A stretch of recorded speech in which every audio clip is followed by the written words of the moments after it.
Sa huling pagkakataon, nagpaalam at nagpugay sa veteran actress na si Jacqueline Jose ang kanyang pamilya, mga kaibigan at katrabaho. Kabilang sa kanila si Gabby Eigenman na sinariwa ang hindi malilimutang alaala ng kanyang Tita Jane.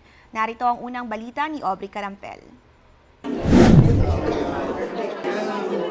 Sa huling gabi ng burol ng yumaong aktres na si Jacqueline Jose o Mary Jane Gok, dumating mula Amerika ang kanyang bunsong anak na si Gwen Garrimon. Dumalaw at nakiramay rin ang mga kaibigan at katrabaho ng aktres, kabilang na si Tom Rodriguez. Naroon ang kapatid ni Andy Eigenman na si Sid Lucero at pinsang sina Ryan at Jeff Eigenman.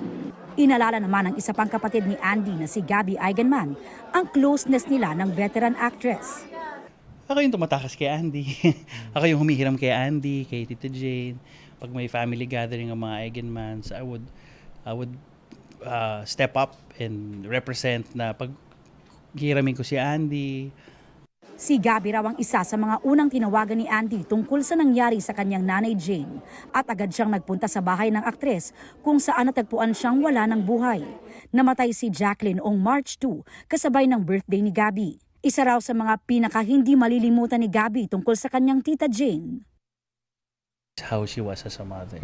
It may not be 100% perfect. It was hard kasi, of course, Andy wanted to have a life. Si Gwen also wanted to have a life.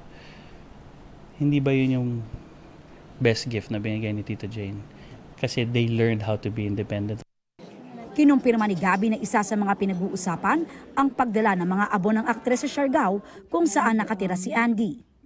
May sinabi si Andy na uwi na tayo, nanay. Yun ang hindi ko makakalimutan. And that hit everyone, especially me. Yung uwi na tayo, nanay. Daming ibig sabihin nun. Ang inurnment ceremony para sa aktres, hiniling ng pamilya na maging pribado. Ito ang unang balita. Aubrey Carampel para sa GMA Integrated News. Mga kapuso, para una ka sa mga balita, mag-subscribe sa GMA Integrated News sa YouTube. Sa mga kapuso abroad, subaybayan niyo po kami sa GMA Pinoy TV at sa www.gmanews.tv.